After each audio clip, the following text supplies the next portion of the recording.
আল্লাহু আকবার, আল্লাহু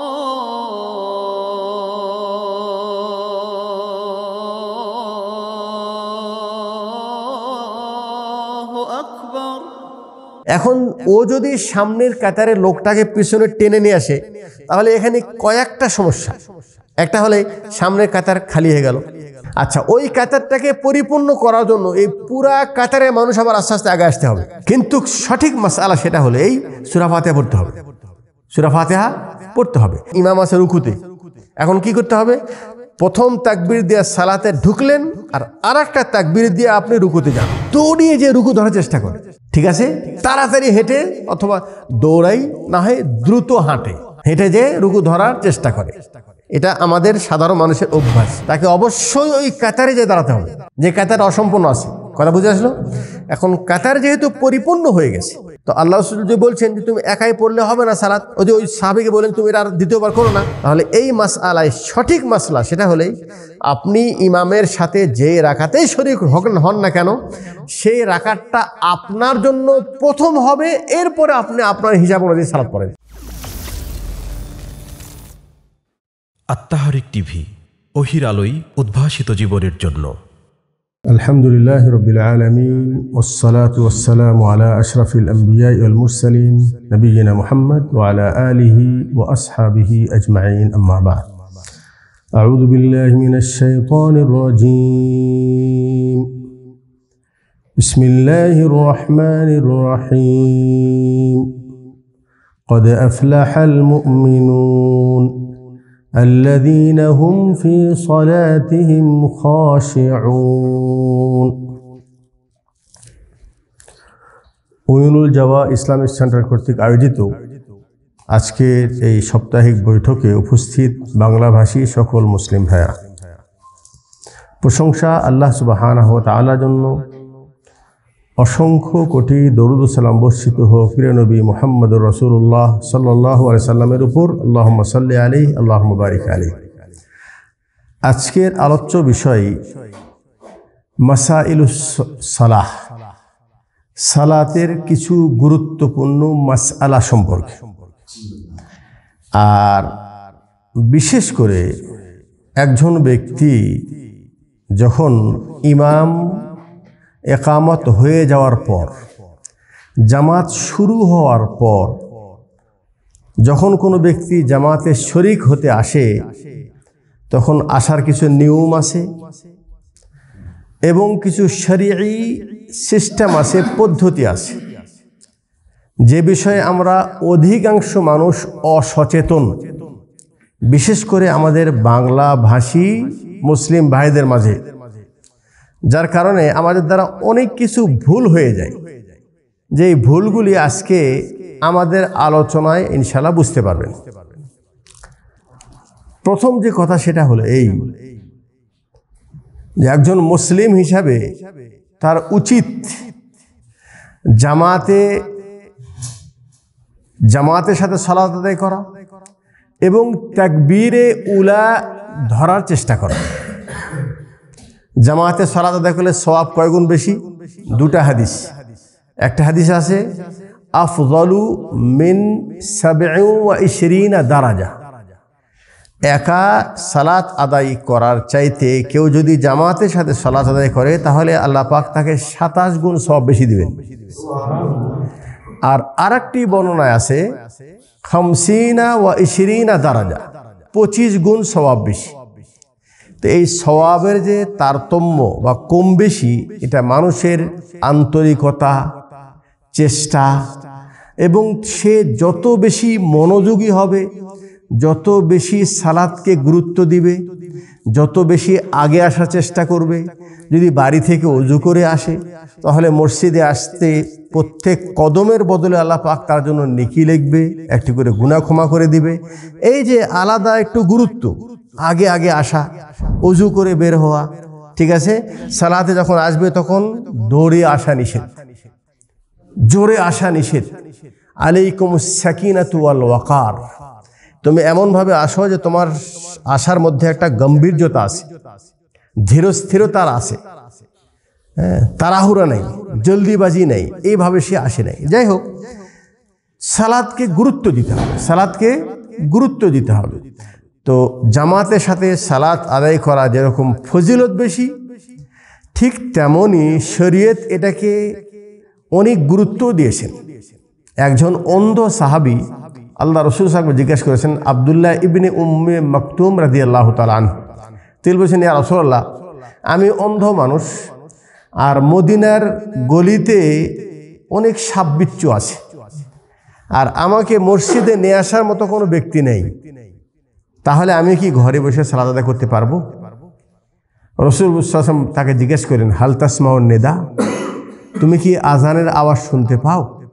বলছেন, ইয়া রাসূলুল্লাহ, আমি পাই। তো বলছেন, আজানের আওয়াজ শুনতে পেলে তুমি অবশ্যই জামাতে শরীক হও। তাহলে একজন অন্ধ ব্যক্তি যে তার রাস্তাতেও তার জন্য কষ্টকর আসা, তার জন্যও যদি রাসূল এটা বলে থাকে যে তুমি অবশ্যই জামাতের সাথে সালাত আদায় করো, তো সেখানে আমরা আলহামদুলিল্লাহ প্রত্যেকেই, বিশেষ করে সৌদি আরবে একেবারে কাছে কাছে মসজিদ, একটা আজানে আওয়াজ শুনি না, 10টা আজানে আওয়াজ শুনি আমরা, তারপরেও যদি আমরা মসজিদে সালাত আদায় না করি তাহলে অত্যন্ত দুঃখজনক ব্যাপার। আর একটা হাদিস আল্লাহ রাসূল সাল্লাল্লাহু আলাইহি ওয়াসাল্লাম বলছেন যে যারা সালাত আজান শোনার পরও যারা মসজিদে আসে না, তাদের বিষয়ে তিনি বলছেন যে তারা কেমন মুসলমান। তিনি বলছেন, আমার মনে চাই আন আমুরা বিহাতাবিন, আমি কাউকে বলি যে তোমরা কিছু লাকড়ি জমা করো, সুম্মা উদ্দিন, এরপরে আমি বলি আজান দাও, আজান দেওয়ার পর একামাত হবে, আর আমি ইমামতের জন্য আরেকজনকে দায়িত্ব দিয়ে আমার মনে চাই যে আমি ঘরে ঘরে যাই দেখি যে কোন ঘরে আজান শোনার পর মানুষ সালাত পড়তে আসে নাই, আর আমার মনে চাই যে আমি ওই লাকড়ি দিয়ে ওই বাড়িকে জ্বালায় দিই। এখন আপনি বলেন, তাহলে জামাতের সাথে সালাত আদায় করা শুধু সওয়াব বেশি তা না, বরং শরীয়ত এটাকে অনেক বেশি গুরুত্ব দিয়েছে, এর মধ্যে কল্যাণ রয়েছে। একসাথে যখন মুসলমান আসবে, সম্মিলিতভাবে একসাথে আল্লাহকে ডাকবে, হ্যাঁ, আল্লাহর কাছে দোয়া করবে, সালাতের মধ্যে একে অপরের সঙ্গে সাক্ষাৎ হবে, সালাতের পরে একে অপরের অবস্থা জানবে। আল্লাহ নবী সাল্লাল্লাহু আলাইহি ওয়াসাল্লামের সময় যখন কোনো সাহাবীকে জামাতে অনুপস্থিত পেতেন, তখন তারা মনে করতেন যে এই ব্যক্তি হয় অসুস্থ আর না হয় মুনাফিক, নাউযুবিল্লাহ। তাহলে বুঝে আসলো যে একজন মুসলিম হিসাবে তাকে অবশ্যই জামাতের সাথে সালাত আদায় করা চেষ্টা করা উচিত, ঠিক আছে। আর জামাতের সাথে সালাত আদায় করার অর্থ হলো এই যে জামাত শুরু হওয়ার প্রায় 15-20 মিনিট আগে আজান দেওয়া হয়, ঠিক আছে। আজানে কি বলা হয়? হাইয়া আলাস সালাহ, হে মুসলিম তোমরা সালাতের দিকে এসো, হাইয়া আলাল ফালাহ, তোমরা কামিয়াবির দিকে এসো। আর আজান হয়ে যাওয়ার পর বেচা কিনা করা যায় না, নিজে অন্য কোনো কাজে ব্যস্ত থাকা যায় না। এটা হলো ইসলামের সৌন্দর্যতা, শরীয়ত আমাদেরকে নির্দেশনা দিয়েছেন। তাহলে মুসলমানদের উচিত আজান শোনার পরেই ওযু করে মসজিদের দিকে রওনা হবে, হয়ে এই ব্যক্তি ইমামের সাথে দাঁড়াবে, ইমাম যখন সালাত শুরু করবে সেও শুরু করবে, ঠিক আছে, সুন্দরভাবে ইমামের সাথে সালাত আদায় করবে। এটা তো সহজ বিষয়, ঠিক আছে। কিন্তু দুঃখের বিষয় যে আমরা আজান শুনে মসজিদের দিকে রওনা হই না, আমরা রওনা হই একামত শোনার পর। প্রথমত অধিকাংশ মানুষ মসজিদ মুখী না, আর তার চাইতেও দুঃখিত বিষয় সেটা হলে এই যে সালাত আদায়কারীও না। মুসলিম হয়ে সালাত আদায় না করলে মুসলমান থাকা যায় না, কোরআন এবং হাদিসের ভাষায় ভালো করে বোঝেন। মুসলিম হয়ে যদি ইচ্ছা করে এক ওয়াক্ত সালাত ছেড়ে দেয় তাহলে ওই ব্যক্তি মুসলমান নয়, ইসলাম থেকে বের হয়ে যায়। এজন্য সালাতের গুরুত্ব অপরিসীম, কিন্তু দুঃখের বিষয় অধিকাংশ মুসলমান তাদের কাছে না সালাতের গুরুত্ব আছে না জামাতের গুরুত্ব আছে। আর কিছু সংখ্যক মানুষ তারা সালাতে আসে, তারপরেও সেটা সালাতের মধ্যে অমনোযোগী। সালাতের মধ্যে কি? অমনোযোগী, মানে উদাসীন। হ্যাঁ, একটু আগে থেকে আসবে, একটু প্রস্তুতি নিবে, একটা ভালো কাপড় পরে আসবে, একটু আতর লাগিয়ে আসবে, হ্যাঁ, এবং আগে আগে মসজিদে যাবে। সালাতের পূর্বে যেগুলি সুন্নত আছে সেগুলি পড়ার চেষ্টা করবে। এগুলি একেবারে গুরুত্ব নাই বললেই চলে, কথা বুঝে আসতেছে, নাই বললেই চলে। তারপরেও যে কিছু মানুষ আসে, কি বললাম, তার আসে কখন, একামত শুরু হলো অথবা এক রাত হয়ে গেলে তারপরে আসে। কিন্তু আসার পর কি করে একটু ভালো করে খেয়াল করে, আসার পর দেখে যে ইমাম রুকুতে যাচ্ছে। কি যাচ্ছে? ইমাম রুকুতে যাচ্ছে। তখন প্রথম যে ভুলটি হয় সেটা হলো এই যে তারা তখন দৌড়িয়ে যে রুকু ধরার চেষ্টা করে। ঠিক আছে, তাড়াতাড়ি হেঁটে অথবা দৌড়াই, না হয় দ্রুত হেঁটে যে রুকু ধরার চেষ্টা করে। এটা আমাদের সাধারণ মানুষের অভ্যাস। এই বিষয়ে শরীয়তের দিক নির্দেশনা কি, এটা একটু শোনেন। আল্লাহ নবী সাল্লাল্লাহু আলাইহি ওয়াসাল্লাম তিনি বলছেন, ইযা উকিমাতিস সালাত, যখন সালাত শুরু হয়ে যাবে, তার মানে ইকামত হয়ে গেছে, ফামশু ইলা সালাত, তুমি তখন সালাতের দিকে হেঁটে যাও। ওয়া আলাইকুম বিসাকিনাতি ওয়াল ওয়াকার, কিন্তু তোমার হাঁটার অবস্থা হবে তো তুমি ধীরস্থিরতার সাথে এবং গম্ভীর্যতার সাথে তুমি মসজিদে যাবে, সালাতের জন্য যাবে। ঠিক আছে, মানে তুমি যাচ্ছ আল্লাহর সামনে দাঁড়ানোর জন্য, তোমার চলার ভিতরে একটা সৌন্দর্যতা থাকবে, এটাও একটা ইবাদত। তোমার হাঁটা এটাও কি ইবাদত। অতএব কেউ যদি দৌড়িয়ে যায়, তাড়াহুড়া করে যায়, তাহলে এটা ভুল করলো। এটা কি করলো? ভুল করলো। তাড়াহুড়া করার প্রয়োজন নেই। কেন প্রয়োজন নেই? শরীয়ত বলছে তুমি আস্তে আস্তে যাও, ধীরস্থিরতার সাথে যাও। কি করো? বলছেন ওয়ালা তুসরিউ, দ্রুত চলো না, দ্রুত গতিতে তুমি চলে সালাত ধরার চেষ্টা করো না। আর ধরার জন্য কেন চেষ্টা করে? রুকুরে যেন চলে না যায়, রুকু যেন কি রাকাত যেন ছুটে না যায়, এটা চেষ্টা করে নাকি? শরীয়ত বলছে ফামা আদরাকতুম ফাসাল্লু, তুমি তাড়াহুড়া করে কেন যাচ্ছ? আস্তে আস্তে যাও, যাওয়ার পর ইমামকে যেই অবস্থায় পাও তুমি ওখান থেকে তোমার সালাতকে শুরু করো। যেটা ছুটে গেছে অথবা যেটা পাও নাই এটা পরে আদায় করে নিবা। কথা বুঝেন? তিনি বলছেন ফামা আদরাকতুম ফাসাল্লু, যেই অংশ তুমি পাও সালাত পড়ে নাও। ওয়ামা ফাতাকুম ফাআতিম্মু, আর যেটা ছুটে গেছে ওটা তুমি পরবর্তীতে পরিপূর্ণ করে নাও। পরবর্তীতে কি করে নাও? পরিপূর্ণ করে নাও। তাহলে প্রথম মাসআলা আমরা জানলাম, সেটা হলেই যে আমরা ইনশাআল্লাহ ইকামত হওয়ার আগেই মসজিদে যাওয়ার চেষ্টা করব। আর তারপরে যখন ইকামত হয়ে যাবে তখন ওই প্রথম রাকাত ধরার জন্য যখন আমি মসজিদে যাব তখন আমার চলার গতিটা যেন বেশি দ্রুত না হয়, স্বাভাবিক ধীরস্থিরতার সাথে এবং সৌন্দর্যতার সাথে যে ইমামকে ধরতে হবে। এটা এক নম্বর। ঠিক আছে। নাম্বার দুই, সেটা হলেই আমাদের অনেক ভাই ওনারা কি করেন, ওনারা মুখে নিয়ত পড়াটা জরুরি মনে করেন। কথা বোঝেন নাই? আসলে ওনারা নিয়তের শরীয়তের দৃষ্টিকোণ থেকে নিয়ত কি জিনিস এটা বোঝে না। তারা ছোটবেলা থেকে যেটা শুনে আসছে, হাদিস নিজ জায়গায় ঠিকই আছে যে ইন্নামাল আমালু বিন্নিয়াত, আমলটা হলো নিয়তের উপর নির্ভরশীল, হাদিস একদম সহি। কিন্তু এই নিয়তটা মুখে পড়া করতে হবে না। কোনো ইবাদতের মুখে নিয়ত নেই। কথা বুঝে আসলো? নিয়তের স্থান কোথায়? অন্তরে, মনে নিয়ত করতে হবে। আপনি ওযু করে এশার সালাত পড়তে গেছেন, এখনো কি নিয়ত হয় নাই? আপনি মসজিদে যাচ্ছেন, সালাত আদায় করার জন্য নিয়ত হয় নাই? নিয়ত হয়ে গেছে। আমাদের ভাইয়েরা কি করে, ওনারা একটু আগেতে দৌড়ে গেল রাকাত ধরার জন্য, আর সেখানে যে তাকবীর না বলে দাঁড়ায় নিয়ত করতেছে নাওয়াইতু আন উসাল্লি। এই নিয়ত করতে করতে ইমাম রুকু শেষ, ও দাঁড়ায় নিয়ত করতেই আছে। এরকম হয় কি হয় না? জি, এই নিয়ত পড়ার কোনো বৈধতা তো নাই। নিয়ত পড়া তো বেদাত। আর ওই বেচারা দাঁড়িয়ে যে নিয়ত পড়তেছে, একে তো বেদাত করতেছে, আবার আরেকটা হলে ওর উচিত ছিল সরাসরি সালাতের মধ্যে ঢুকে যাওয়া, কিন্তু সেটা না করে দাঁড়ায় থাকে নিয়ত পড়তেছে। ঠিক আছে, একটা বর্ধিত কাজ করতেছে, শরীয়তের মধ্যে একটা বেদাতি কাজ করতেছে, আবার ওটা করতে যে শরীয়তের আসল বিধানটা নষ্ট করতেছে। তার দুই নম্বর ভুল হলো এই, যখন জামাতের সাথে শরীক হবেন, যে সরাসরি তাকবীর দিয়ে ঢুকে যাবে, যেই কি করবেন দাঁড়ায় তাকবীর দিবে, দাঁড়ায় কি করবে এই তাকবীর দেওয়ার পূর্বে মুখে কিছু বলার কোনো প্রয়োজন নেই। কেন নাই? আল্লাহ নবী সাল্লাল্লাহু আলাইহি সাল্লাম তিনি বলছেন যে তাহরিমুহাত তাকবীর ওয়া তাহলিলুহাত তাসলিম। সালাত শুরু হয় তাকবীর দেওয়ার মাধ্যমে, আর সালাত শেষ হয় সালাম ফেরানোর মাধ্যমে। ওই তাকবীরের পূর্বে আর কিছু প্রয়োজন নেই। অথচ আমাদের দেশে জায়নামাজের দোয়া পড়ে, নিয়তের দোয়া পড়ে, এগুলি পড়তে যে ওর রাকাতই শেষ। কথা বুঝে আসলো?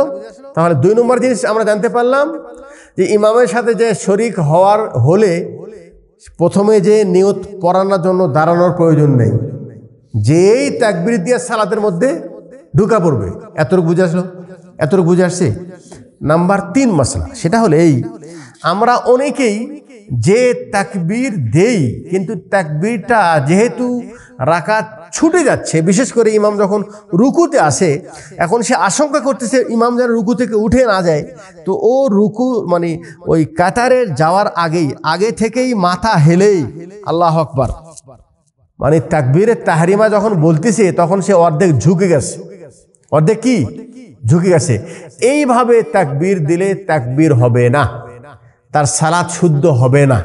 এটা একটা গুরুত্বপূর্ণ মাসআলা। কিন্তু কি করতে হবে? আপনি যে কাতারে দাঁড়াবেন এবং পরিপূর্ণ দাঁড়ানো অবস্থায় তাকবীরে তাহরিমা বলতে হবে। কারণ কিয়াম এটা হলো রুকুন, দাঁড়ানো এটা কি রুকুন। আর প্রথম তাকবীর যে দিবে তাকবীরাতুল ইহরাম, এটাই হারামকারী তাকবীর। এই তাকবীর দেওয়ার পরেই বাকি সব কাজ হারাম হয়ে যায়। এখন কথাও বলতে পারবো না, এদেশে তাকাতেও পারবো না, সালাত ব্যতীত অন্য কোনো কাজও করতে পারবো না। এই তাকবীরটা পরিপূর্ণ দাঁড়ানো অবস্থায় দিতে হবে, আল্লাহু আকবার। কথা বুঝে আসলো? আচ্ছা, তাকবীর দেওয়ার পর হাত কি বাঁধতে হবে নাকি হাত ছেড়ে দিতে হবে? এখন ইমাম যদি দাঁড়ায় কেরাত পড়তেছে, তাহলে আপনি প্রথম তাকবীর দিয়ে হাত বাঁধবেন। আর ইমাম যদি রুকুতে আসে, তাহলে এখানে হাত বাঁধার প্রয়োজন নেই। তবে একটি বিষয়, সেটা হলেই একটা তাকবীর দিয়ে সালাতের মধ্যে ঢুকলেন, আল্লাহু আকবার। কথা বুঝে আসলো? এখন ইমাম আছে রুকুতে, এখন কি করতে হবে? প্রথম তাকবীর দিয়ে সালাতে ঢুকলেন, আর আরেকটা তাকবীর দিয়ে আপনি রুকুতে যান। ইমাম যদি রুকুতে থাক বা সেজদায় থাক, আগের তাকবীর সেটা হলো রুকুন, আর দ্বিতীয় তাকবীর এটা হলো ওয়াজিব, মানে একটা রুকুন থেকে আরেকটা রুকুনে যাওয়ার জন্য তাকবীর দিয়ে যেতে হয়। কথা বুঝে আসলো? যদিও এ বিষয়ে আলেমদের মধ্যে ইখতিলাফ আছে। কেউ যদি শুধু একটা তাকবীর দিয়েই, ভালো করে খেয়াল করেন, মানে তাকবীরে তাহরিম দিয়েই যদি রুকুতে চলে যায়, তাহলে তার সালাত হবে কি না? কি ব্যাপার? প্রশ্ন পরে করবেন, এখন শুধু শোনেন। অনেকেই বলেছেন যে কোনো ব্যক্তি যদি প্রথম তাকবীর দিয়েই সালাতে ঢুকে যায়, কিন্তু সে কিন্তু সালাতে ঢোকার তাকবীর দিয়ে দিছে, তাই নাকি? আর আল্লাহ বলছেন তুমি যা পাও সেটা পড়ে নাও, আর যা ছুটে গেছে এটা পরবর্তীতে সেটা পরিপূর্ণ করে নাও। সেই হাদিসের আলোকে অনেকে বলছেন যে তাকবীরে প্রথমটা দিয়ে কেউ যদি ঢোকে, সরাসরি রুকুতে যাওয়ার একটা তাকবীর না দিয়ে তারপরও তার সালাত হয়ে যাবে। বিন বাজ রাহিমাহুল্লাহ তিনি বলছেন আল আহওয়াত, মানে বেশি সতর্ক এবং বেশি উত্তম এবং বেশি ভালো যে প্রথম তাকবীর দিয়ে সালাতের মধ্যে ঢোকা, আর এরপরে দ্বিতীয় তাকবীর দিয়ে সে আর একটা রুকুন আদায় করা। কথা ক্লিয়ার? তাহলে 3টা মাসালা আমাদের হলো। চতুর্থ মশলা, সেটা হলে ইমাম সাহেব দাঁড়িয়ে আছেন, তিনি কেরাত পড়তেছেন, আপনি যে তাকবীর দিয়ে ঢুকলেন, ঢোকার পর এখন কি পড়বেন, এটা একটা গুরুত্বপূর্ণ বিষয়। এখানে আপনাদের মধ্যে দেখেন কত ভুল করে থাকেন কিনা। ওই বেচারা কি করে, তাকবীর দিয়ে সে, মানে হানাফি মাযহাবে তো কিছু পড়ার নাই, সব ইমাম পড়ে নাকি?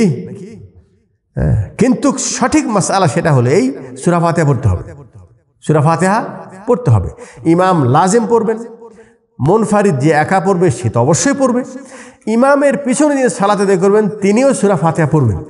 কারণ আল্লাহ নবী সাল্লাল্লাহু আলাইহি সাল্লাম তিনি এক ভাষায় বলেছেন, লা সালাতা লিমান লাম ইয়াকরা বিফাতিহাতিল কিতাব, যে ব্যক্তি সূরা ফাতিহা পড়বে না ওই ব্যক্তির সালাত শুদ্ধ হবে না, সালাত হবে না।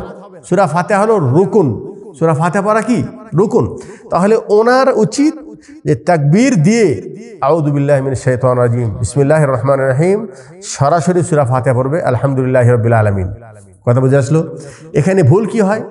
ভুল হয় হলো এই যে উনি মাসবুক, মানে উনি ইমামের শুরু থেকে এসে শরীক হতে পারে নাই, তো উনি তাকবীর দিয়ে উনি ওই কিরাম দোয়াউল ইফতিতাহ মানে সানা পড়ে। কি পড়ে?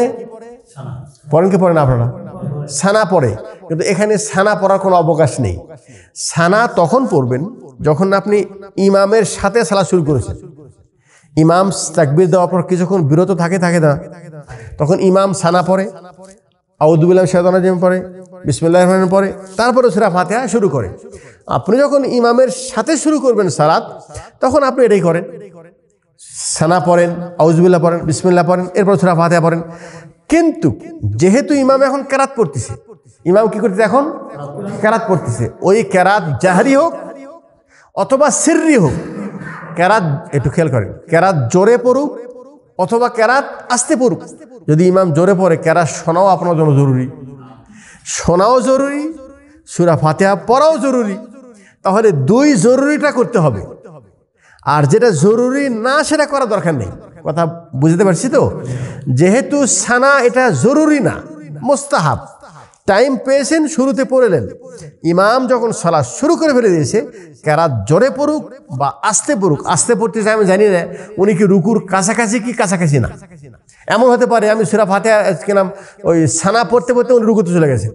তাহলে যেটা দরকারি ছিল, যেটা আমার উপর ওয়াজিব ছিল, সেটা না পড়ে যেটা মুস্তাহাব সেটা পড়তেছি। কথা আমার মনে হয় বুঝে আসার কথা। ঠিক আছে ভাই?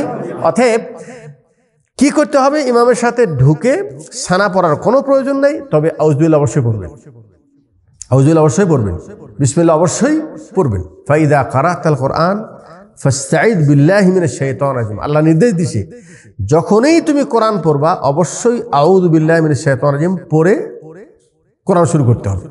আর যেহেতু সূরা ফাতিহা একটা পরিপূর্ণ সূরা এবং সূরার সাথে বিসমিল্লাহ পড়তে হয়, সূরার সাথে বিসমিল্লাহ পড়তে হয়, আর বিশেষ করে সূরা ফাতিহার সাথে বিসমিল্লাহ পড়া আরও প্রয়োজন, যে এটা অনেকের কাছে বিসমিল্লাহ সূরা ফাতিহার একটা অংশ। এই জন্য কি করতে হবে? সরাসরি আউযু বিল্লাহি মিনাশ শাইতানির রাজিম বিসমিল্লাহির রহমানির রহিম আলহামদুলিল্লাহি রাব্বিল আলামিন সূরা ফাতিহা পড়া শুরু করলেন। এখন মশলা শেষ হয়নি। ইমাম যদি জোরে কেরাত পড়তেছে তখন তো আপনি বুঝতে পারতেছেন রুকুতে কখন যাবে। আর ইমাম যদি আস্তে কেরাত পড়ে, আপনি সূরা ফাতিহা শুরু করলেন, 3 আয়াত পড়েছেন, ইমাম রুকু চলে গেছে, যদি সম্ভব হয় তাড়াতাড়ি সূরা ফাতিহাটা শেষ করে রুকুতে যান, বেশি লেট করা হবে না, কারণ ইমামের আনুগত্য করাও জরুরি। তবে যেহেতু সামান্য একটু বাকি আছে, সেহেতু আপনি ওটা পরিপূর্ণ করে রুকুতে যান। কথা ক্লিয়ার? আচ্ছা, আর একজন সেটা হলেই উনি কেবল শুরু করতে যাচ্ছে, ইমাম রুকুতে চলে গেছে। এখন যদি উনি দাঁড়িয়ে পুরা সূরা ফাতিহা পড়তে চাই, তাহলে রুকু পাবে? কি করতে হবে ওনাকে? উনি সরাসরি রুকুতে যায় ইমামের সাথে শরীক হয়ে যাবে। এখন উনি যে সূরা ফাতিহা পড়লো না, প্রশ্ন আসে কি আসে না? যেহেতু সূরা ফাতিহা পড়ে নাই, সেহেতু এই রাকাত তিনি রাকাত বলে গণ্য করবে কিনা, এটা একটা গুরুত্বপূর্ণ মাসআলা। ঠিক আছে না? আমি বিস্তারিত আলোচনা করলে শুধুমাত্র এটার উপরে একটা দর্শ দরকার, আমি অত গভীরে যাব না। আমি সংক্ষিপ্ত আকারে, যেটা আপনার সাধারণ মানুষ সংক্ষিপ্ত আকারে যেটা বলবো সেটা হলেই যে আপনার কাছে যদি টাইম থাকে, সময় আসে, আপনার জন্য সূরা ফাতিহা পড়া জরুরি। সূরা ফাতিহা পড়া কি জরুরি? কিন্তু আপনি রুকুতে ইমামকে পেয়েছেন অথবা রুকুর একটু আগে যে ইমাম পেয়েছেন, আপনি সূরা ফাতিহা পড়ার সময় পান নাই, এমতো অবস্থায় এ বিষয়ে ইবনে উসাইমিন রাহমাহুল্লাহ, বিন বাজ সহ আরবদের যারা বিশিষ্ট ওলামায়ে কেরাম, ওনারা বলেছেন যে ওই ব্যক্তির ওই রাকাত গণ্য করা যাবে, রাকাত গণ্য করবে, রাকাত গণ্য করবে। কথা বুঝে আসলে? রাকাত গণ্য করবে। দলিল, ইমাম বুখারী একটি হাদিস নিয়ে আসছেন যে একজন সাহাবী, তিনি একদিন মানে আল্লাহ রাসূল সাল্লাল্লাহু আলাইহি ওয়াসাল্লাম তিনি সালাত পড়াচ্ছিলেন এবং তিনি রুকুতে গিয়েছেন। ওই সাহাবী তাড়াতাড়ি এসে রুকুতে রাসূলকে শরীক হয়েছেন। ঠিক আছে? উনি মানে কাতারেও দাঁড়াতে পারেন নাই, কাতারের পিছনেই তিনি দাঁড়িয়ে সরাসরি রুকুতে যে ইমামকে পেয়েছেন।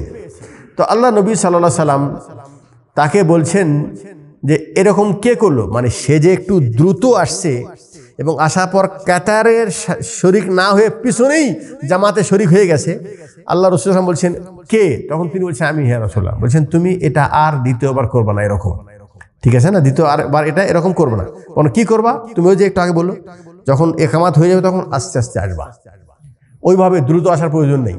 আর কাতার ছাড়া পিছনে দাঁড়ানোর প্রয়োজন নেই, বরং ধীরস্থিরতার সাথে এসে যতটুকু পাইলা ওটা পাবা অতটুকু পড়বা, আর যেটা ছুটে যাবে সেটা এটা পরবর্তীতে পরিপূর্ণ করে নিবা। তো এখানে আল্লাহ নবী সাল্লাল্লাহু আলাইহি ওয়াসাল্লাম ওই সাহাবীকে বলে নাই যে তুমি তো রুকুতে এসে শরীক হলা, তাহলে তুমি ওই রাকাত তো তোমার পাওয়ার কথা না, সূরা ফাতিহা তুমি তো পড়ো নাই, অতএব এই রাকাত তুমি আবার পড়ো। তিনি যে এই কথা বলেছেন এই মর্মে কোনো দলিল পাওয়া যায় না। কথা বুঝে আসলো? যার কারণে এই হাদিসের আলোকে ওলামা কেরাম বলছেন রাকাত পেলে রুকু পেলে সে রাকাত পেয়ে গেল, রুকু পেলে সে রাকাত পেয়ে গেল। আমার কথা বুঝে আসতেছে? কিন্তু আমাদের ভারতবর্ষ মানে কি, বাংলাদেশ, ইন্ডিয়া, পাকিস্তান বা আফগানিস্তান, এই ভারতবর্ষের আহলে হাদিস আলেমরা যেটা ফতোয়া দেয় সেটা হলো এই যে এই অবস্থায় রুকুতে যে কেউ যদি ইমামের সাথে শরীক হয়, তাহলে যেহেতু ওই ব্যক্তি সূরা ফাতিহা পেল না, আর সূরা ফাতিহা ছাড়া রাকাত হয় না, কথা বুঝে আসলো, অতএব ওই রাকাত তার রাকাত বলে গণ্য হবে না। কথা বুঝেন? এজন্য আমাদের দেশে কোনো ব্যক্তি যদি রুকুতে এসে ইমামকে পায় তাহলে রাকাত গণ্য করে না, বরং উনি দাঁড়ায় আবার রাকাতটাকে পড়ে নেয়। কথা বুঝে আসলো? দলিল কি? দলিল ওই যে ওটা লা সালাতা লিমান লাম ইয়াকরা বিফাতিহাতিল কিতাব, যে সূরা ফাতিহা পড়লে না তার সালাত হবে না। কথা বুঝে আসতেছে? আচ্ছা, এই বিষয়ে দুটা মাসলা বললাম এবং দুটাই সঠিক। কেউ যদি রাকাত পেয়ে রুকু পেয়ে রাকাত গণ্য করে তার পিছনেও যুক্তি আছে, দলিল আছে। আর কেউ যদি রাকাত গণ্য না করে এটাকে আবার ওই রাকাতটাকে দোহরায় নেয়, তাদেরও যুক্তি আছে এবং দলিল আছে। কি এত বুঝে আসলো? এ বিষয়ে ইমাম মালিক একটা সুন্দর সমাধান দিয়েছেন, যেটা আমরা শুনলে অনেকটা আমাদের জন্য ক্লিয়ার হবে। ইমাম মালিককে জিজ্ঞেস করা হয়েছে যে আমরা কি রুকুতে যে ইমামকে এবার রাকাত গণ্য হবে? তিনি বলছেন রাকাত গণ্য করতে পারবা, ওয়াকাদ ফাতাহু খায়রুন কাসীর, কিন্তু ওর থেকে অনেক কল্যাণ চলে গেছে। কি কল্যাণ চলে গেছে? সূরা ফাতিহা একটা গুরুত্বপূর্ণ দোয়া, শুধু গুরুত্বপূর্ণ না দোয়া না, মানে যত দোয়া আছে তার সাথে সবচেয়ে বড় দোয়া হলো সূরা ফাতিহা। তাহলে ওই ব্যক্তি রাকাত গণ্য করতে পারে, কিন্তু সে কিন্তু সূরা ফাতিহার দোয়া থেকে মাহরুম হয়ে গেল। এখন যদি ওনার এই কথাটাকে সামনে রাখেন, তাহলে আমি যতটুকু বুঝেছি সেটা বলা যাবে, সেটা হলে যে ওই রাকাতটা গণ্য না করে, ঠিক আছে, আবার যেটাকে দোহরায় সূরা ফাতিহা পড়লে তাহলে সে পরিপূর্ণ ইখতিলাফ থেকে বেরিয়ে আসে, ঠিক আছে। কিন্তু তারপরেও যেহেতু রাকাত পেলে রুকু পেলে রাকাত পড়ার পক্ষে দলিল আছে, কেউ যদি রাকাত গণ্য করে করতেও পারে। কথা বুঝে আসলো? তাহলে এখানে যে জিনিসটা বুঝাতে চাইলাম সেটা হলেই যে জামাতের সাথে শরীক হয়ে সানা না পড়ে সূরা ফাতিহা পড়বে, যদি পরিপূর্ণ পড়তে পারে ভালো, আধা পড়তে পারে ভালো, আর যদি পড়ার সুযোগ নাও পায় তারপরে রুকুতে গেলে হয় সে রাকাতকে দোহরায় নেবে, আর না হয় ওই রাকাতকে পরপূর্ণতে আবার ওই রাকাতকে রাকাত গণ্য করে সেটা পড়ে নেবে।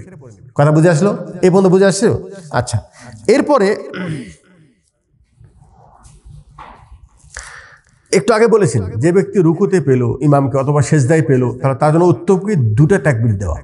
একটা হলো তাকবীরে তাহরিমা, আর আরেকটা হলো ওই তাকবীর যেটাকে সে শরীক হচ্ছে ইমামের সাথে, ঠিক আছে ভাই? আচ্ছা, আরেকটা মাসআলা সেটা হলো এই, আপনি যখন মসজিদে যে প্রবেশ করেছেন, যাওয়ার পর দেখলেন যে মসজিদের কাতার পরিপূর্ণ, মসজিদের কাতার কি পরিপূর্ণ, এখন আপনি কি করবেন? আপনি একাই পিছনে দাঁড়িয়ে জামাতের সাথে শরীক হবেন, নাকি আগের কাতার থেকে কোনো একজন ব্যক্তিকে পিছনে টেনে নিয়ে এসে আপনার সাথে শরীক করবেন? কথা বুঝে আসলো? এ বিষয়ে আলেমদের ভিতরে দুটা মত আছে। কি মত আছে? দুটা মত আছে। একটা মত হলো এই যে একা কোনো কাতার হয় না, একা কোনো কি কাতার হয় না, ঠিক আছে। কাতার হয় না মানে হলেই কেউ যদি কাতার সামনে জায়গা খালি আছে, ভালো করে বোঝেন, সামনে কাতারে জায়গা খালি আছে, সেই জায়গাতে না দাঁড়ায় সে একাই পিছনে দাঁড়ালো, তাহলে সে জামাত পেল না। কথা বোঝেন নেই? তাকে অবশ্যই ওই কাতারে যে দাঁড়াতে হবে, যে কাতার অসম্পূর্ণ আছে। কথা বুঝে আসলো? এখন কাতার যেহেতু পরিপূর্ণ হয়ে গেছে, তো আল্লাহ রাসূল যে বলছেন যে তুমি একাই পড়লে হবে না সালাত, ওই সাহাবীকে বলেন তুমি এটা আর দ্বিতীয়বার করো না, যেহেতু সে একাই ছিল পেছনে দাঁড়ায়। ঠিক আছে, সেহেতু তারা বলেছেন, একটু খেয়াল করেন, যদি কাতার পরিপূর্ণ হয়ে যায় আর একাই যেহেতু কাতার হয় না, অতএব আগের কাতার থেকে একজনকে টেনে নিয়ে এসে পিছনে দাঁড় করাবে। এটা একটা কৌল, এটা একটা আলেমদের মতামত। আর একটা মতামত ইবনে উসাইমিন রাহিমাহুল্লাহ তিনি বলছেন যে না, ওই ব্যক্তির সামনের কাতারে যদি যারা জায়গা থাকতো তারপরে যদি সে পেছনে দাঁড়াতো তাহলে অবশ্যই তার সালাত হবে না। ওর যেহেতু কাতার জায়গায় নেই, কাতার পরিপূর্ণ হয়ে গেছে, এখন ওর জন্য তো পিছনের কাতার দাঁড়ানো ছাড়া কোনো উপায় নেই। এখন ও যদি সামনের কাতারে লোকটাকে পিছনে টেনে নিয়ে আসে, তাহলে এখানে কয়েকটা সমস্যা। একটা হলে সামনের কাতার খালি হয়ে গেল। আচ্ছা, ওই কাতারটাকে পরিপূর্ণ করার জন্য এই পুরা কাতারে মানুষ আবার আস্তে আস্তে আগে আসতে হবে। আর এই বেচারা তো প্রথম কাতার, মানে উত্তম জায়গা ছিল, আর আপনি তাকে টেনে নিয়ে এসে অনুত্তম জায়গায় নিয়ে আসলেন। অতএব এই তাকাল্লুফ বা এই কষ্ট করার প্রয়োজন নেই। কথা আমার মনে হয় ক্লিয়ার। সামনে কাতার যদি জায়গা থাকে তাহলে অবশ্যই সেখানে যেয়ে দাঁড়াবে, আর যদি কাতার পরিপূর্ণ হয়ে যায় তাহলে পেছন থেকে একজনকে ওখান থেকে টেনে আসার প্রয়োজন নেই। এতটুকু বুঝে আসলো? আচ্ছা, এখানে আর একটা মাসআলা আমাদের দ্বীনি ভাইদের জন্য বিশেষ করে জানার খুব প্রয়োজন। সেটা হলেই, হ্যাঁ, এখানে একটা মাসআলা, একটা গুরুত্বপূর্ণ মাসআলা ছুটে গেছে। সেটা হলেই যে আপনি ইমামের সাথে এক রাকাত পান নাই, ইমামের সাথে কি এক রাকাত? কথা বুঝে আসলো? যেমন মাগরিবের সালাত, আপনি দ্বিতীয় রাকাতে ইমামের সাথে শরীক হলেন, ইমাম কি করবে? তাশাহুদ পড়বে। ঠিক আছে, এরপরে ইমাম আর এক রাকাত পড়বে, পরাপর তাশাহুদ পড়ে সালাম ফিরাবে। এখন আপনি কি করবেন? দাঁড়াবেন। দাঁড়ায় আপনার এক রাকাত ছুটে গেছে না? এটা পড়বেন না? এখন এই যে এক রাকাত পড়বেন, এটা আপনার প্রথম রাকাত হবে না শেষ রাকাত হবে? জি, এ বিষয়েও ওলামা ইকরাম দুটা মত আছে, আর দুটা মতের পেছনে হাদিস আছে। একটা মত হলো এই যে তারতিব, ধারাবাহিকতা জরুরি। ধারাবাহিকতা কি? আপনার প্রথমেই তো আগে প্রথম রাকাত হতে হবে নাকি? প্রথম রাকাত হবে, তারপরে দ্বিতীয় রাকাত, তারপর তৃতীয় রাকাত, তারপরে চতুর্থ রাকাত। ধারাবাহিকতা জরুরি। কথা বুঝে আসলেন? এখন যারা আমাদের দেশে কিন্তু অধিকাংশ আলেমরা কি বলেন? কি বলেন যে যেটা ছুটে গেছে, আপনি কি বললেন? ওটা প্রথম রাকাত পড়বে নাকি? তাই বলেন না? ওটা আপনার প্রথম রাকাত হবে, তাই বলছেন না? এটাই বলো না? জি, এটা হলো হানাফি মাযহাবে এমনটাই বলেছেন যে ওই ব্যক্তিটা প্রথম রাকাত হবে। কেন প্রথম রাকাত হবে? আর একটা হাদিস আছে যে ফামা আদরাকতুম ফাসাল্লু, যা ছুটে গেছে তা পড়ে নাও, ওমা ফাতাকুম ফাকদু, যা ছুটে গেছে সেটা কাজা করো। ছুটে গেছে সেটা কি করো? কাজা করো। তাহলে যেটা ছুটে গেছে ওটাই কাজা করতে হবে। তাহলে তার ওটা কি হবে? ওটা প্রথম রাকাতে তার পরে পড়তে হবে। আর যদি প্রথম রাকাত পড়েন তাহলে সূরা ফাতিহার সাথে আরেকটা সূরা পড়তে হবে। আমার বাংলা বুঝে আসতেছে কথা? আচ্ছা, এ বিষয়ে বিশুদ্ধ মত যেটা, সঠিক মত যেটা, সেটা হলেই আপনি যখন ইমামের সাথে সালাত শুরু করবেন, ইমাম যে রাকাতেই থাক, দ্বিতীয়তে থাক, তৃতীয়তে থাক, চতুর্থ থাক, আপনি যে যখন ইমামের সাথে শরীক হলেন তখন আপনার রাকাতটা আপনার জন্য প্রথম রাকাত। আপনার জন্য কি? প্রথম রাকাত। এটা দুটা কারণ। একটা হলেই এই হাদিসে আল্লাহ রাসূল বলছেন যা ছুটে গেছে সেটা পরবর্তীতে পরিপূর্ণ করে নাও। আতিম্মু, পরিপূর্ণ করে নাও। পরিপূর্ণ মানে কি? যেটা মানে রয়ে গেছে বাকিটা আদায় করে নাও। বাকিটা কি করে নাও? আদায় করে নাও। কথা বুঝে আসলো? এখানে আরেকটা মশলা বলি, ইমাম যদি জানাজার নামাজ পড়ায় তাহলে প্রথম তাকবীরে কি বলবে? সূরা ফাতিহা। দ্বিতীয় তাকবীরে দরুদ, তৃতীয় তাকবীরে দোয়া, আর চতুর্থ তাকবীরে পরে সালাম। আর আপনি দুই তাকবীরের পরে গেছেন, এখন আপনি তাকবীর দিয়ে প্রথমে আপনি কি পড়বেন বলেন? আপনার ধারাবাহিকতা জরুরি। আপনি তাকবীর দিয়ে জানাজা ঢুকেছেন, আপনি সূরা ফাতিহা পড়েন। এরপরে ইমাম চতুর্থ তাকবীর দিয়ে সালাম দিবে, আপনি সালাম না ফিরে আপনি নিজে আর একটা তাকবীর দিয়ে দ্বিতীয় তাকবীরের পরে দরুদ পড়েন। ইমাম তো সালাম ফিরে দিয়েছে, আপনি আর একটা তাকবীর দিয়ে আপনি দোয়া পড়েন, তারপরে সালাম দিয়ে আপনার সালাম শেষ করেন। ঠিক আছে? কারণ আপনি এক তাকবীর দিয়ে সালাত শেষ করে তো সালাত হবে না। আর আপনি যে ওখানে আবার দাঁড়ায় কি কাজা করবেন, এটা কি সম্ভব? এটাও সম্ভব না। কথা বুঝে আসলো? ওখানে যেরকম আপনার ধারাবাহিকতা জরুরি, ঠিক এখানেও আপনি ইমামকে যে রাকাতেই পান না কেন আপনার জন্য সেটা প্রথম রাকাত হবে। কথা বুঝে আসলো? এখন আপনার জন্য যদি প্রথম রাকাত হয় তো মাগরিবের আপনি এক রাকাত পান নাই, দ্বিতীয় রাকাত পাইছেন, সূরা ফাতিহা পড়বেন। ঠিক আছে? এরপরে ইমাম যখন সালাম ফিরে দাঁড়াবে, ঠিক আছে, আপনি কয় রাকাত পড়েছেন? 2 রাকাত পড়েছেন। 2 রাকাত হলো না? হ্যাঁ, আপনি এখন দাঁড়াইয়া এক রাকাত পড়বেন, শুধু সূরা ফাতিহা পড়বেন, শুধু সূরা ফাতিহা পড়বেন, কারণ এই রাকাতটা আপনার তৃতীয় রাকাত হবে। ইমামের সাথে দ্বিতীয় পড়েছেন, ওটা আপনার প্রথম রাকাত ছিল। ইমামের তৃতীয় আপনার দ্বিতীয় ছিল, আর সালাম ফেরার পর যেটা পড়বেন সেটা হলো আপনার তৃতীয়, কারণ আপনার জন্য ধারাবাহিকতা জরুরি। প্রথমটা প্রথম থাকবে, দ্বিতীয়টা দ্বিতীয় জায়গায় থাকবে, তৃতীয়টা তৃতীয় জায়গায় থাকবে। কথা মনে এখনো বুঝে আসে নেই? আচ্ছা, আর একটা মাসলা, সেটা হলেই ইমামকে আপনি পেয়েছেন মাগরিবের তৃতীয় রাকাতে। মাগরিবের কি? তৃতীয় রাকাতে। এখন ভালো করে বোঝেন, মাগরিবের সাথে ইমামের সাথে মাগরিবের এক রাকাত পাইলেন, আর ইমাম এরপরে সালাম ফিরিয়ে দিল, আপনি দাঁড়ায় এখন লাগাতার 2 রাকাত পড়বেন নাকি এক রাকাত পুরো বসবেন? এই জিনিসটা বোঝার জন্য আপনাকে আগেরটা সিরিয়াল ঠিক রাখতে হবে। আপনি ইমামের সাথে পড়েন কয় রাকাত? 1 রাকাত। আপনি সালাম ফিরানোর পর দাঁড়ায়া আর 1 রাকাত পড়েন, তাহলে আপনার কয় রাকাত হলো? যেহেতু আপনার এখন 2 রাকাত হলো, অতএব 1 রাকাত পরে আপনাকে তাশাহুদে বসতে হবে, যেহেতু 2 রাকাত পর তাশাহুদ আছে। কথা বুঝে আসলো? এরপরে আবার আর 1 রাকাত দাঁড়ায় আপনি পরে সালাম ফিরে দেন। দেখেন ধারাবাহিকতা, মানে আপনার তারতিব ঠিক আছে কি ঠিক আছে নেই? আমাদের দেশে যেটা করে সেটা হলে 1 রাকাত যেটা পড়েছে ওটা 3 নম্বরে রাখেছে। কি করেছে? ও আগেই পড়েছে শেষ রাকাত। শেষ রাকাত পরে ইমাম যখন সালাম ফিরেছে, ওই যে আগের 2 রাকাত বাকি আছে ওটা পরে এখন ওটাকে সিরিয়াল আপনি রাখবেন না ফেরেশতা রাখবে? কে রাখবেন? মানে সিরিয়াল ওকে আগে নিয়ে আসছে, সিরিয়ালে কি ওকে আগে নিয়ে আসছে, কিন্তু এটা ঠিক নয়। এটা কি না? ঠিক না। এমনকি মনে রাখবেন, যেই ব্যক্তি জহর পড়ে নাই এরপরে আসর পড়তে আসছে, তার কিন্তু ধারাবাহিকতা জরুরি। আপনি আগে জহরটা কাজা পড়লেন, যদিও ইমাম আসর পড়তেছে, এরপরে আপনি আসর পড়েন, সেখানেই যদি ধারাবাহিকতা জরুরি হয় তাহলে আপনার প্রথম রাকাত না হয়ে তৃতীয় রাকাত কেমনি হয়? কথা বুঝে আসলো? তাহলে এই মাসআলায় সঠিক মাসলা সেটা হলেই আপনি ইমামের সাথে যে রাকাতেই শরীক হন না কেন, সেই রাকাতটা আপনার জন্য প্রথম হবে, এরপরে আপনি আপনার হিসাব অনুযায়ী সালাত পড়েন। কথা বুঝে আসলো? আচ্ছা, আর একটা মাসআলা, সেটা হলেই একটু ভালো করে খেয়াল করেন, আপনি ইমামের সাথে পরে শরীক হয়েছেন। কথা বুঝে আসলো? আর ইমাম সাহেব সালাতের মধ্যে ভুল করেছিল। কি করেছিল? ভুল করেছিল। এখন ইমাম সাহেব সালাম ফিরানোর পূর্বে সেজদায় সাহু করতেছে, সেজদায় সাহু করতেছে। আপনি কিন্তু ওই ভুলের সময় ছিলেন না, ওই ভুলের সময় ছিলেন না। এখন আপনি ইমামের সাথে সেজদায় সাহু করবেন কি করবেন না? মাসালাটা জরুরি কিনা? জরুরি। এরকম হয় কি হয় না? জি। এই ক্ষেত্রে 2টা নিয়ম আছে সেজদায় সাহু করার, ভালো করে বোঝেন।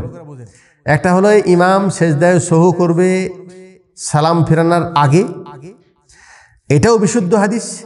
আবার ইমাম সেজদায় সাহু করতে পারে সালাম ফেরানোর পরে, এটাও বিশুদ্ধ হাদিস। কিন্তু এখানে যদি সালাম ফেরানোর পরে যদি সেজদায় সাহু করে তাহলে ওই ব্যক্তিকে দ্বিতীয়বার আর তাশাহুদ পড়ার প্রয়োজন নেই। সালাম ফেরানোর পরে সেজদায় সাহু করবে, করে আবার সালাম ফিরে দিবে। কথা বুঝে আসলো কি ভাই? একটু বুঝেছেন? আর আমাদের দেশে কি করে? সালামের পরে তাশাহুদ সেজদায় সাহু করে, একটু খেয়াল করেন, এরপরে আবার তাশাহুদ পড়ে, পরে তারপরে সালাম ফিরে। কথা বুঝে আসলো? আচ্ছা, এখন কথা হলো, ইমাম সাহেব যদি রুকুর আগে সেজদায় সাহু করে তাহলে ও যিনি সালাত ছুটে গেছে উনিও ইমামের সাথে সেজদায় সাহু করবে, ইমামের সাথে তার সেই ভুলের সময় থাক বা না থাক। কথা বুঝে আসলো? কিন্তু ইমাম যদি সালাম ফিরানোর পরে যদি সেজদায় সহু করে, একটু ভালো করে খেয়াল করেন, ইমাম একদিকে সালাম ফিরাইছে, হে বেচারা দাঁড়ায় গেছে, কি হয়েছে, দাঁড়ায় গেছে। এরপরে ইমাম অথবা দুই দিকে সালাম ফিরাইছে, কিন্তু নিয়ম আরেকটা, এখানে আরেকটা কথা বলে দিই, সেটা হলে এটার সুন্দর কথা মনে আসলো, যে আপনি আপনার যে ছুটে যাওয়া রাকাতের জন্য দাঁড়াবেন, আপনি কখন দাঁড়াবেন? ইমাম একদিকে সালাম ফিরালে তখন দাঁড়াবেন, নাকি ইমাম দুই দিকে সালাম ফিরালে তখন দাঁড়াবেন? কিন্তু আপনি আপনার দেশে থাকতে বা আপনার মতো অধিকাংশ মুসল্লি তারা কিন্তু দুই দিকে সালাম ফিরলে দাঁড়ায় না। কি কথা বুঝে আসলো? একদিকে সালাম ফিরলে খারাপ হয়ে যায়, তাই নয় কি? কিন্তু সালাম তো একটা সালাম, সালাম না, তাকবীর ও তাহলিল, তাহরিল ও তাহরিম ও তাকবীর ও তাহরিল ও তাসলিম। সালাত শুরু হয়েছে তাকবীরের দ্বারা, আর সালাত শেষ হবে সালাম ফিরানোর মাধ্যমে। সালাম কি একটা না দুটা? ভালো, একটা না দুটা? ইমাম সালাত শেষ করবে তখন আপনি দাঁড়াবেন। তো একদিকে সালাম ফিরেছে, এখন সালাত শেষ হয়েছে কি? কথা বলেন, শেষ হয়েছে, আর একদিকে সালাম ফিরাতে হবে। তাহলে সঠিক নিয়ম, ইমাম যখন দুই দিকে সালাম ফিরাবে তারপরে আপনি দাঁড়াবেন, এটা যেন খেয়াল থাকে, ঠিক আছে? এখন ইমাম সাহেব তিনি যে ভুল করেছিল, উনি সালাম ফিরানোর পরে সেজদায় সহু যাচ্ছে দুই সালাম ফিরানোর পর, আর আপনি অলরেডি দাঁড়ায় গেছেন, এরকম হয় কি হয় না? এখন আপনি কি করবেন? ইমামের জন্য আবার এসে সেজদায় সহু করবেন, নাকি আপনি দাঁড়ায় আপনার রাকাত পুরা করবেন? যেহেতু ইমাম এখানে সালাম ফেরানোর পরে সেজদায় সহু দিচ্ছে, আর ভুল করেছে কি? ইমাম ভুল করেছে কি? ইমাম। আর ইমামের সালাম ফেরানোর মাধ্যমে যেহেতু প্রথম শেষ করেছে সে, আর আপনি দাঁড়ায় গেছেন, অতএব আপনি দাঁড়ায়া আপনার সালাত পুরা করেন, আপনাকে আবার বসে ইমামের সাথে সেজদায় সহু করার প্রয়োজন নেই। মনে হয় বিষয়টা ক্লিয়ার? মানে সালামের আগে যদি সেজদায় সহু করে, অবশ্যই আপনি সেজদায় সহু করবেন। সালাম ফেরানোর পরে যদি করে, তাহলে দুই দিকে সালাম ফেরানোর পরে আপনি দাঁড়াবেন, আর সেই ক্ষেত্রে ইমাম সাহেবের তাবেদারি করার প্রয়োজন আপনার নেই। কথা বুঝে আসলো? এখন আর একটা মাসআলা, সেটা হলো এই, একটু খেয়াল করেন, ইমাম সাহেব একেবারে শেষ রাকাতের রুকু শেষ করে ফেলে দিয়েছে, শেষ রাকাতের রুকু থেকে উঠে গেছে। এখানে কি করা হয়? দেখে যে শেষ রাকাতের রুকু থেকে উঠে গেছে, তখন আর জামাতের সাথে শরীক হয় না, তাই না? দাঁড়ায় থাকে। কি ভাই? দাঁড়ায় থাকে। কি আপনারা দেখছেন? ইমাম সালাম ফিরে যায়, তারপরে তাকবীর দিয়ে আর একটা জামাত শুরু করে। এ বিষয়ে ওলামা একরাম বলছেন, যেহেতু যারা এটা করে এর পেছনে একটা মাসআলা বা একটা ফতোয়া আছে। কিছু আলেমরা বলেছেন এরকম করার জন্য। কেন করার জন্য? মান আদরাকা রুকুআ ফাকাদ আদরাকা সালাহ। আল্লাহ রাসূল বলেছেন, যে ব্যক্তি রুকু পেল সে সালাত পেল। ভালো করে বোঝেন। আর যে রুকু পেল না সে সালাত পেল না। তার মানে কি? রুকু পায় নাই, ও আর জামাত পায়নি, ও আর জামাত কি পায় নাই।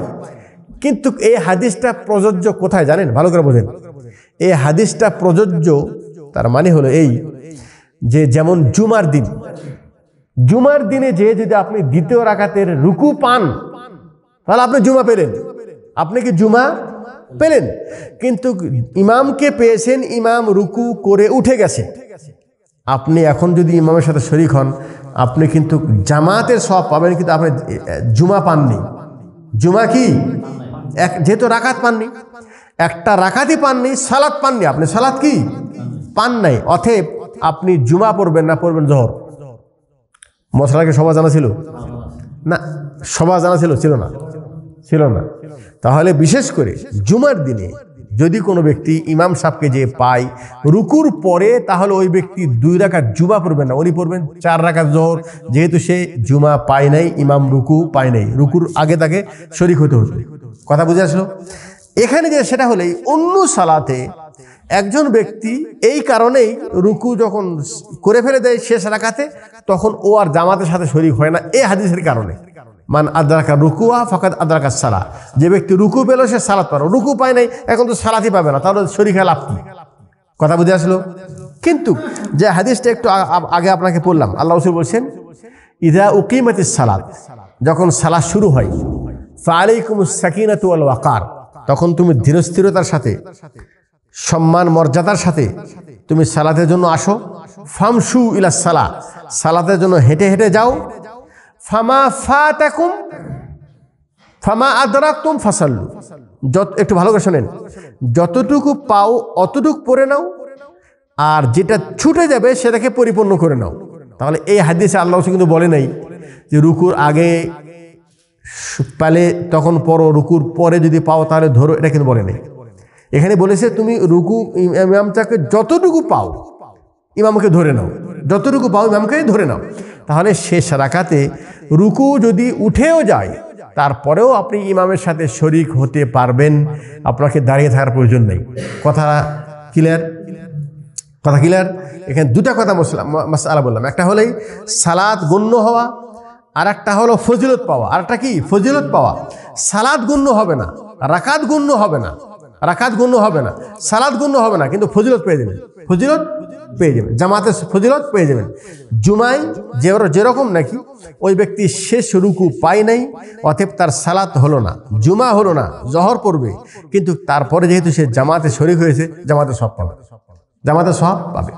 এই ছিল যে ব্যক্তি জামাতে 1-2 রাকাত ছুটে যায় তার বিষয়ে গুরুত্বপূর্ণ কিছু মাসাইল, যে মাসআলা সম্পর্কে 100% আমার জানা মতে আপনারা এই বিষয়ে অনেক অজ্ঞতায় ছিলেন, অনেক ভুলের মধ্যে ছিলেন, এবং আপনারা অনেকেই জানতেন না যে আপনি কি করবেন এবং এই বিষয়ে সঠিক মাসআলা কি। আমি যে কয়টা মাসআলা আপনাদেরকে বললাম, আশা করি এগুলি যদি ইনশাআল্লাহ খেয়াল করেন, আর আমি চেষ্টা করেছি যেটা বিশুদ্ধ মত কোন হাদিসের আলোকে, যেটা বিশুদ্ধ মত, কোনো মাযহাব অথবা কোনো তরিকা, কোনো নির্দিষ্ট কোনো নীতিমালার আলোকে নয়, বরং কোরআন হাদিসের বিশুদ্ধ দলিলের আলোকে যেটা সঠিক মত সেটা আমাদের সামনে বলার চেষ্টা করেছি। ঠিক আছে? আল্লাহর কাছে দোয়া করি আল্লাহ পাক যেন আমাদেরকে দিনের সঠিক বুঝ দান করেন।